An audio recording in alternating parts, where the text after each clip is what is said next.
Now, I'd like to call upon stage Dr. Sharad Kondekar sir to present on retroperitoneum anatomy and key to unlock retroperitoneum. Hello Sharad, yes sir.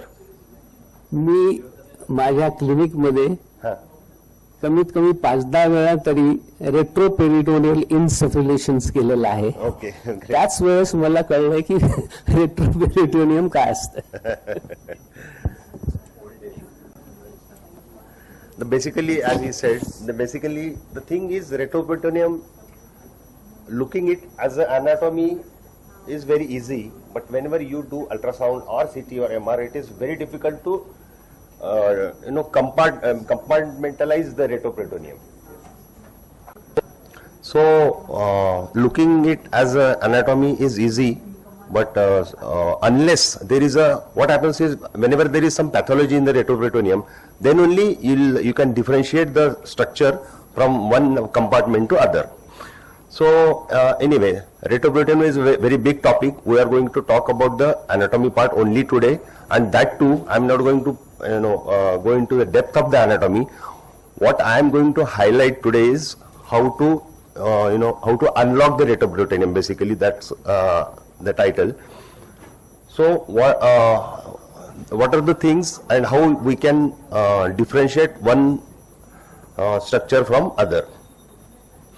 So why this is needed? There is first thing is when we call it as primary retroperitoneal neoplasm. That means any malignancy or any pathology in the retroperitoneum not involving any specific organ. So it is called as retroperitoneal mass, lesion or pathology.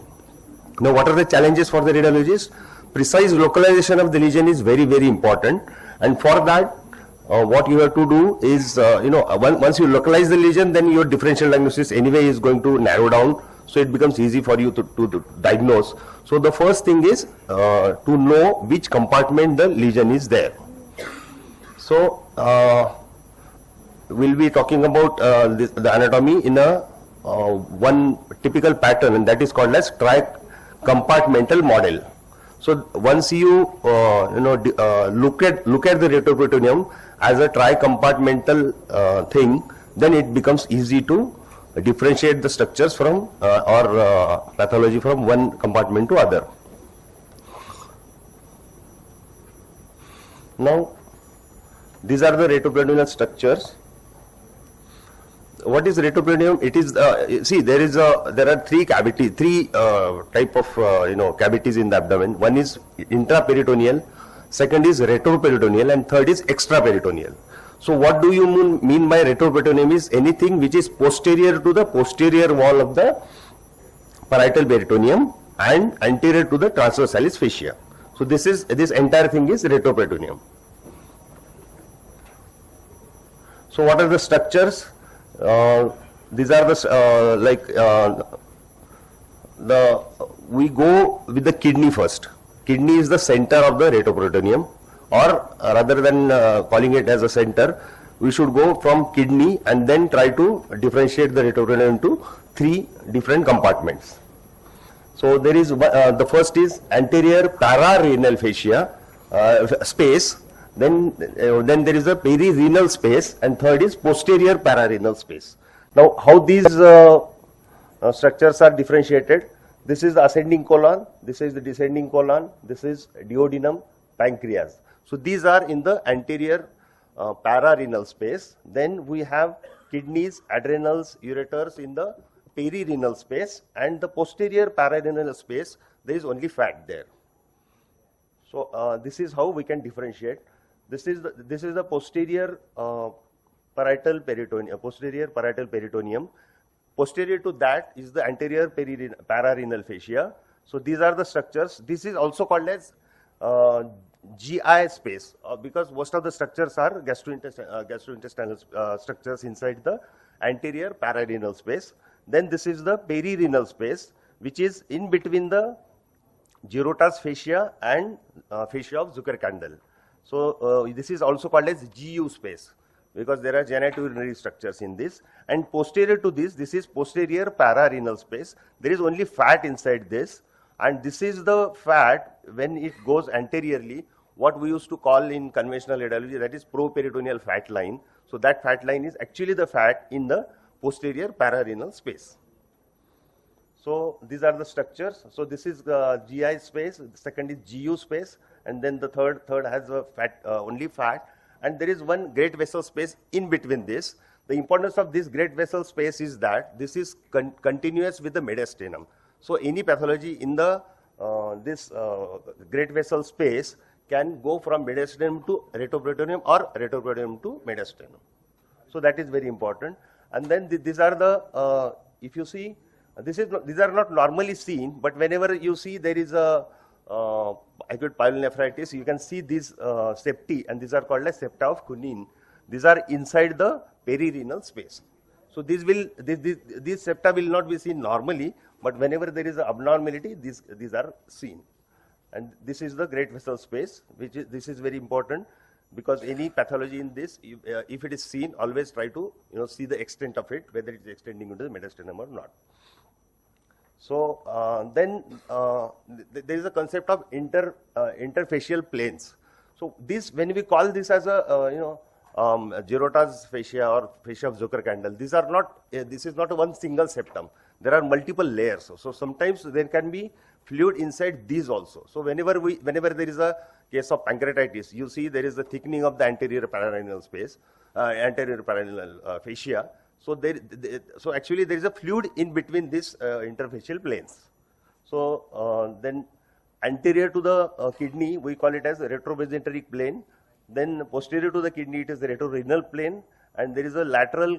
This is the lateral conal plane, and there is facial trifurcation here. And on sagittal, what you can see is these anterior and posterior planes, they join here, and it forms the combined interfacial plane.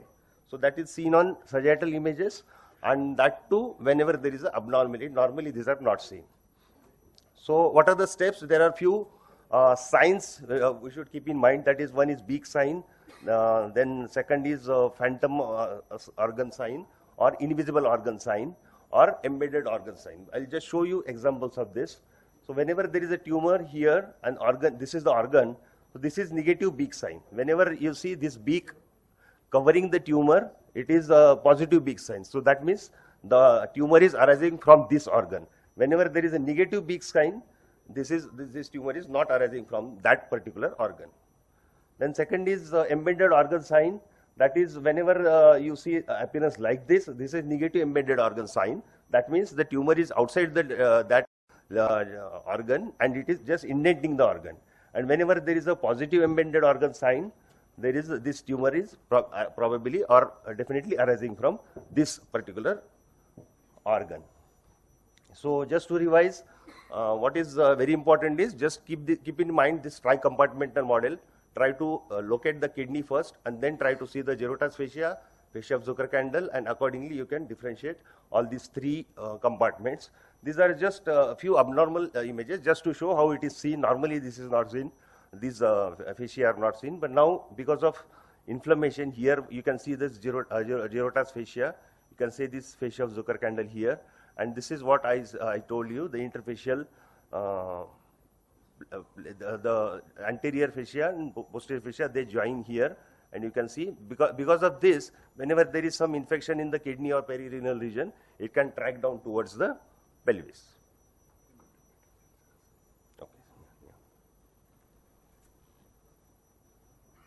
And this is what we call it as properitoneal fat line. This was used, still it is used, but in conventional to to look for any abnormality in the abdomen. So this properitoneal fat line is actually the posterior fat inside the posterior pararenal space. And here again you can see this is a case of imprecipitous pyelonephritis. Here you can see this anterior pararenal space. This is the Girota's fascia, and this is fascia of Zucker-Kandel. And here, whenever there is a pyelonephritis, you can see these are the septi, which I told you as septi of Kunin. So whenever there is inflammation, these septi you can see. Normally these are not seen. But you should know these septi are there, which are normally not seen. Whenever these are seen, these are abnormal. Thank you. Sir, that was a wonderful lecture on retroperitoneum. Now I would like to request Dr. Malani sir to felicitate Dr. Sharad Kondekar sir.